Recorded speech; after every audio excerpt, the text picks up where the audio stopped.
Capítulo 7. Quadro doloroso. De manhã, um emissário do sacerdote Gregório, com um semblante mal-humorado, veio notificar-nos em nome dele que dispunhamos de liberdade até as primeiras horas da tarde, quando nos receberia para entendimento particular. Ausentamo-nos do cubículo, sinceramente desafogados. A noite fora simplesmente aflitiva, pelo menos para mim que não conseguira qualquer quietação no repouso. Não somente o ruído exterior se fizera contínuo e desagradável, mas também a atmosfera pesava, asfixiante. As alucinadoras conversações no ambiente me perturbavam e feriam.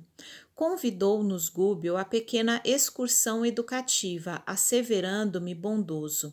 Vejamos, André, se poderemos aproveitar alguns minutos estudando os ovoides. Eloy e eu acompanhámo-lo satisfeitos. Coalhava-se a rua de tipos característicos da anormalidade deprimente.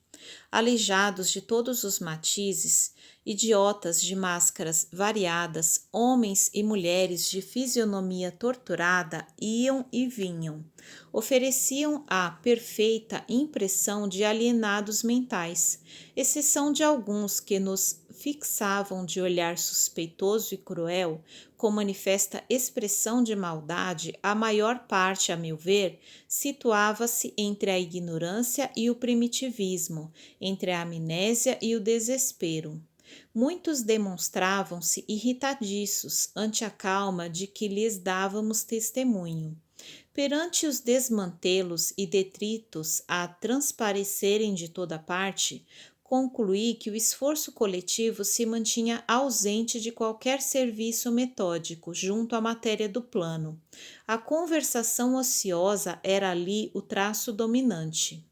O instrutor informou-nos então com muito acerto de que as mentes extraviadas, de modo geral, lutam com ideias fixas, implacáveis e obcecantes, gastando longo tempo a fim de se reajustarem. Rebaixadas pelas próprias ações, perdem a noção do bom gosto, do conforto construtivo, da beleza santificante e se entregam a lastimável relaxamento. Com efeito, a paisagem, sob o ponto de vista de ordem, deixava muito a desejar. As edificações, excetuados os palácios da praça governativa, onde se notava a movimentação de grande massa de escravos, desapontavam pelo aspecto e condições em que se mantinham. As paredes, revestidas de substância semelhante ao lodo, mostravam-se repelentes não só à visão, mas também ao olfato, pelas exalações desagradáveis. A vegetação em todos os ângulos era escassa e mirrada. Gritos humanos, filhos da dor e da inconsciência, eram frequentes, provocando-nos sincera piedade. Fossem poucos os transeuntes infelizes e poder-se-ia pensar num serviço metódico de assistência individual. Mas que dizer de uma cidade constituída por milhares de loucos declarados? Dentro de colmeia dessa natureza, o homem sadio que tentasse impor socorro ao espírito geral não seria efetivamente o alienado mental aos olhos alheios. Impraticável, por isso, qualquer organização beneficente e visível, a não ser através de serviço arriscado, qual aquele que o nosso instrutor se incumbira, tocado pela renúncia na obra de santificação com Cristo. Além das perturbações reinantes capazes de estabelecer a guerra de nervos nas criaturas mais equilibradas da crosta do mundo, pairava na atmosfera sufocante nevoeiro que mal nos deixava entrever o horizonte distanciado. O sol, através de espessa cortina de fumo, cuja procedência me não foi possível determinar, era visto por nós à semelhança de uma bola de sangue afogueado. Eloy, forçando o bom humor, perguntou a propósito se o inferno era um hospício de proporções assim tão vastas, ao que o nosso orientador respondeu aquecendo e informando que o homem comum não possui senão vaga ideia da importância das criações mentais na própria vida. A mente estuda, arquiteta, determina e materializa os desejos que lhe são peculiares na matéria que a circunda, esclareceu Gúbio atencioso. E essa matéria que lhe plasma os impulsos é sempre formada por vidas inferiores inumeráveis, em processo evolutivo nos quadros do universo sem fim. Marcháramos atravessando compridos labirintos e achamo-nos diante de extensa edificação que, com boa vontade, nomearemos por asilo de espíritos desamparados. Enquanto encarnado, ser-me-ia extremamente difícil acreditar numa cena igual à que se nos desdobrou a visão inquieta. Nenhum sofrimento, depois da morte do corpo, me tocara tão fundo o coração. A gritaria em torno era de espantar. Varamos lodosa muralha e depois de avançarmos alguns passos, o pavoroso quadro se abriu dilatadamente.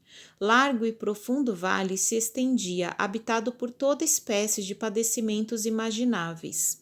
Sentíamo-nos agora na extremidade de um planalto que se quebrava em abrupto despenhadeiro. À frente, numa distância de dezenas de quilômetros, sucediam-se furnas e abismos, qual se nos situássemos perante imensa cratera de vulcão vivo, alimentado pela dor humana, porque lá dentro turbilhões de vozes explodiam, ininterruptos, parecendo estranha mistura de lamentos de homens e animais. Tremeram-me as fibras mais íntimas, e não só em mim, mas igualmente no espírito de Eloy. O movimento era de recuo instintivo. O orientador, no entanto, estava firme. Longe de endossar-nos a fraqueza, ignorou-a deliberadamente e asseverou calmo. Amontoam-se aqui como se fossem lenhos secos, milhares de criaturas que abusaram de sagrados dons da vida. São réus da própria consciência, personalidades que alcançaram a sobrevivência sobre as ruínas do próprio eu, confinados em escuro setor de alienação mental. Esgotam resíduos envenenados que acumularam na esfera íntima através de longos anos vazios de trabalho edificante no mundo físico, entregando-se presentemente a infindáveis dias de tortura redentora.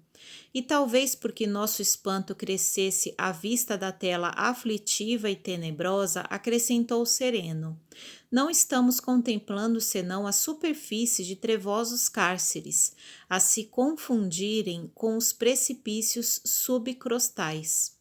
Mas não haverá recurso a tanto desamparo? Indagou Eloy compungidamente. Gúbio refletiu alguns momentos rápidos e aduziu em tom grave. Quando encontramos um morto de cada vez, é fácil conceder-lhe sepultura condigna, mas se os cadáveres são contados por multidões, nada nos resta senão adotar a vala comum. Todos os espíritos renascem nos círculos carnais para destruírem os ídolos da mentira e da sombra e entronizarem dentro de si mesmos os princípios da sublimação vitoriosa para a eternidade. Quando não se encontram em simples estrada evolutiva, contudo, nas demonstrações de ordem superior que lhes cabem, preferem, na maioria das ocasiões, adorar a morte na ociosidade, na ignorância agressiva ou no crime disfarçado, olvidando a gloriosa imortalidade que lhes compete atingir. Ao invés de estruturarem destino santificante com vistas ao porvir infinito, menosprezam oportunidades de crescimento, fogem ao aprendizado salutar e contraem débitos clamorosos, retardando a obra de elevação própria. E se eles mesmos, senhores de preciosos dons de inteligência, com todo o acervo de revelações religiosas de que dispõem, para solucionar os problemas da alma, se confiam voluntariamente a semelhante atraso, que nos resta fazer senão seguir nas linhas de paciência, por onde se regula a influenciação dos nossos benfeitores? Sem dúvida, esta paisagem é inquietante e angustiosa, mas compreensível e necessária. Perguntei-lhe se naqueles sítios purgatoriais não havia companheiros amigos, detentores da missão de consolar, ao que o nosso instrutor respondeu afirmativamente. Sim, disse, esta imensa coletividade dentro da qual preponderam individualidades que, pelo sofrimento contínuo, se caracterizam pelo comportamento subhumano, não está esquecida. A renúncia opera com Jesus em toda parte. Agora, todavia, não dispomos de ensejos para a identificação de missionários e servidores do bem. Vamos ao estudo que nos interessa de mais perto. Descemos alguns metros e encontramos esquálida mulher estendida no solo. Gúbio nela fixou os olhos muito lúcidos e depois de alguns momentos recomendou-nos seguir-lhe a observação acurada. Vês realmente, André? Inquiriu paternal. Percebi que a infeliz se cercava de 3 formas ovoides, diferenciadas entre si nas disposições e nas cores, que me seriam, porém, imperceptíveis aos olhos, caso não desenvolvesse ali todo o meu potencial de atenção. Reparo sim, expliquei curioso, a existência de 3 figuras vivas que se lhe justapõem ao perispírito, apesar de se expressarem por intermédio de matéria que me parece leve gelatina, fluida e amorfa. Elucidou Gúbio sem detença. São entidades infortunadas entregues aos propósitos de vingança e que perderam grandes patrimônios de tempo em virtude da revolta que lhes atormentam o ser. Gastaram o perispírito sob inenarráveis tormentas de desesperação e imantam-se naturalmente à mulher que odeiam, irmã esta que, por sua vez, ainda não descobriu que a ciência de amar é a ciência de libertar, iluminar e redimir. Auscultamos de mais perto a desventurada criatura. Assumiu Gúbio a atitude do médico ante a paciente e os aprendizes. A mulher sofredora, envolvida num halo de força cinzento escura, registrou-nos a presença e gritou entre a aflição e a idiotia. Joaquim, onde está Joaquim? Digam-me por piedade, para onde o levaram? Ajudem-me, ajudem-me. O nosso orientador tranquilizou-a com algumas palavras e, não lhe conferindo maior atenção além daquela que o psiquiatra dispensa ao enfermo em crise grave, observou-nos. Examinem os ovoides. Sondem-nos magneticamente com as mãos. Operei expedito. Toquei o primeiro e notei que reagia positivamente. Liguei num ato de vontade minha capacidade de ouvir ao campo íntimo da forma e, assombrado, ouvi gemidos e frases, como que longínquos, pelo fio do pensamento. Vingança, vingança. Não descansarei até o fim. Esta mulher infame me pagará. Repeti a experiência com os 2 outros e os resultados foram idênticos. As exclamações assassina, assassina transbordavam de cada um. Após afagar a doente com fraternal carinho, analisando-a atencioso, o instrutor dirigiu-nos a palavra esclarecendo. Joaquim será naturalmente o companheiro que a precedeu nas lides da reencarnação. Certo, já regressou à terra mais densa, a fim de preparar-lhe o lugar. A pobrezinha está esperando o ensejo de retorno à luta benéfica. Vejo-lhe o drama cruel. Foi tirânica senhora de escravos no século que findou.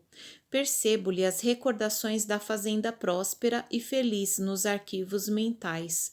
Foi jovem e bela, mas desposou consoante o programa de provas salvadoras. Um cavalheiro de idade madura que a seu turno já assumira compromissos sentimentais com humilde filha do cativeiro. Embora a mudança natural de vida à face do casamento, não abandonou ele o débito contraído. Em razão disso, a pobre mãe e escrava, ainda moça, penitente e desditosa, prosseguiu agregada à propriedade rural com os rebentos de seu amor menos feliz. Com a passagem do tempo, a esposa requestada e fascinante conheceu toda a extensão do assunto e revelou a irascibilidade que lhe povoava a alma. Dirigiu-se ao marido colérica e violenta, dobrando-o aos caprichos que lhe exacerbavam a mente. A escrava sofredora foi separada de ambos os filhos que possuía e vendida para uma região palustre, onde em breve encontrou a morte pela febre maligna. Os dois rapazes, metidos no tronco, padeceram vexames e flagelações em frente da senzala. Acusados de ladrões pelo capataz a instâncias da senhora dominada de egoísmo terrificante, passaram a exibir pesada corrente no pescoço ferido. Viveram no passado sob humilhações incessantes. No curso de reduzidos meses, caíram sem remissão, minados pela tuberculose que ninguém socorreu. Desencarnados, reuniram-se à genitora revoltada, formando um trio perturbador na organização ruralista, que os expulsara, sustentando sinistros propósitos de desforço. Não obstante, convidados à tolerância e ao perdão por amigos espirituais que os visitavam frequentemente, nunca cederam um tio nos planos sombrios em que penhoraram o coração. Atacaram desapiedados a mulher que os tratara com dureza, impondo-lhe destrutivo remorso ao espírito vacilante e fraco. Dominando-lhe a vida psíquica, transformaram-se para ela em perigosos carrascos invisíveis, utilizando todos os processos de luta suscetíveis de acentuar-lhe as perturbações. Adoeceu ela por isso gravemente, desafiando conselhos e medidas de cura. Embora socorrida por médicos e padres diversos, não mais recobrou o equilíbrio orgânico. Arrasou-se-lhe o corpo físico, a pouco e pouco. Incapaz de expandir-se mentalmente no idealismo superior que corrige desvarios íntimos e facilita a cooperação vibratória das almas que respiram em esferas mais elevadas, a desditosa fazendeira sofreu, insulada no orgulho destrutivo que lhe assinalava o caminho, 10 anos de mágoas constantes e indefiníveis. Claro que possuía por sua vez amigos prontos a lhe estenderem generosas mãos, por ocasião da morte do corpo que se tornou inevitável. Contudo, quando nos enceguecemos no mal, inabilitamo-nos por nós mesmos à recepção de qualquer recurso do bem. O instrutor fez ligeira pausa na narrativa e continuou. Exonerada dos liames carnais, viu-se perseguida pelas vítimas de outro tempo, anulando-se-lhe a capacidade de iniciativa, em virtude das emissões vibratórias do próprio medo perturbador. Padeceu muitíssimo, não obstante contemplada pela compaixão de benfeitores do alto, que sempre tentaram conduzi-la à humildade e à renovação pelo amor. Mas o ódio permutado é uma fornalha ardente, mantenedora de cegueira e sublevação. Desencarnado o esposo, veio semilouco encontrá-la no mesmo invencível abatimento, incapaz de socorrê-la em vista das próprias dores que o constrangiam a difíceis retificações. Os impiedosos adversários prosseguiram na obra deplorável e ainda mesmo depois de perderem a organização perispirítica, aderiram a ela com os princípios de matéria mental em que se revestem. A revolta e o pavor do desconhecido com absoluta ausência de perdão ligam-nos uns aos outros, quais algemas de bronze. A infeliz perseguida, na posição em que se encontra, não os vê, não os apalpa, mas sente-lhes a presença e ouve-lhes as vozes, através da inconfundível acústica da consciência. Vive atormentada, sem direção, tem o comportamento de um ser quase irresponsável. A infortunada criatura não parecia registrar as informações ditas ali em voz alta e que lhe diziam respeito. clamava amedrontada pelo auxílio do companheiro. Vali-me ainda do ensejo para algumas indagações. Diante deste quadro comovedor, como encarar a solução? Desfechei a pergunta direta. Gúbio, todavia, observou muito calmo. Gastaremos tempo. A perturbação vem de inesperado, instala-se à pressa, entretanto, retira-se muito devagar. Aguardemos a obra paciente dos dias. Após uma pausa expressiva, acentuou: tudo me faz crer que os missionários da caridade já lhe reconduziram o esposo às correntes da reencarnação, e é de supor que esta irmã se acha em vias de seguir-lhe as pegadas a breve tempo. Naturalmente renascerá em círculos de vida torturada, enfrentando obstáculos imensos para reencontrar o ex-esposo e partilhar-lhe as experiências futuras. Então, os inimigos ser-lhe-ão filhos, indaguei ansioso, quebrando-lhe as reticências. Como não? Certamente o caso já se encontra sob a jurisdição superior. Esta mulher retornará à carne, seguida pelas mentes dos adversários que aguardarão junto dela o tempo de imersão nos fluidos terrestres. Oh! Exclamei profundamente espantado. Não se separará dos perseguidores, nem mesmo para o regresso. Tenho acompanhado reencarnações que invariavelmente se fazem seguidas de cautelas especiais. Sim, André, concordou o instrutor.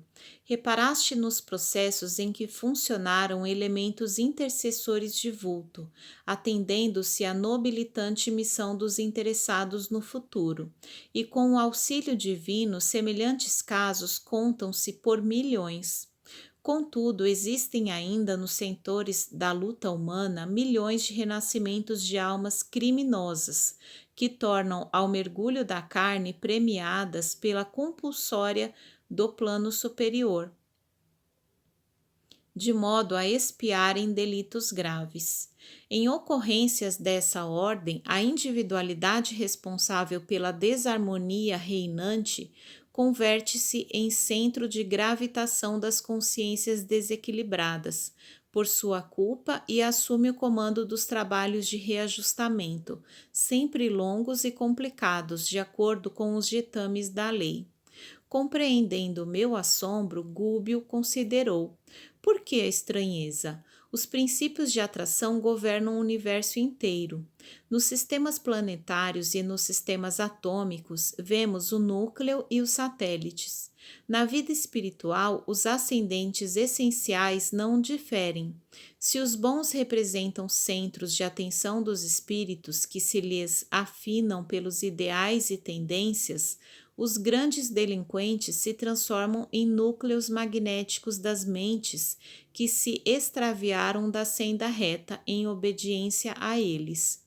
Elevamo-nos com aqueles que amamos e redimimos ou rebaixamo-nos com aqueles que perseguimos e odiamos. As afirmativas inspiravam-me profundos pensamentos quanto à grandeza das leis que regem a vida, e atento à meditação daquele instante, evitei novas perguntas. O instrutor acariciou a fronte da criatura desventurada, envolvendo-a intencionalmente numa bênção de fluidos divinos, e acrescentou: pobre irmã, que o céu a fortaleça na jornada por empreender. Seguida de perto pela influência dos seres que com ela se projetaram no abismo mental do ódio, terá infância dolorosa e sombria, pelos pesares desconhecidos que se lhe acumularão incompreensivelmente na alma opressa. Conhecerá enfermidades de diagnose impossível, por enquanto no quadro dos conhecimentos humanos, por se originarem da persistente e invisível atuação dos inimigos de outra época.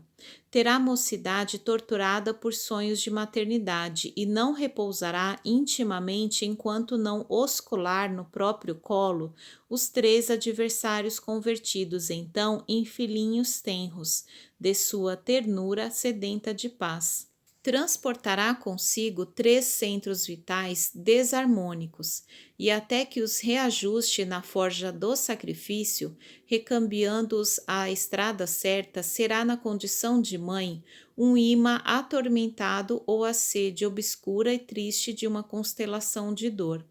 O estudo era sem dúvida absorvente e fascinante, mas a hora controlava-nos o serviço e era imperioso regressar.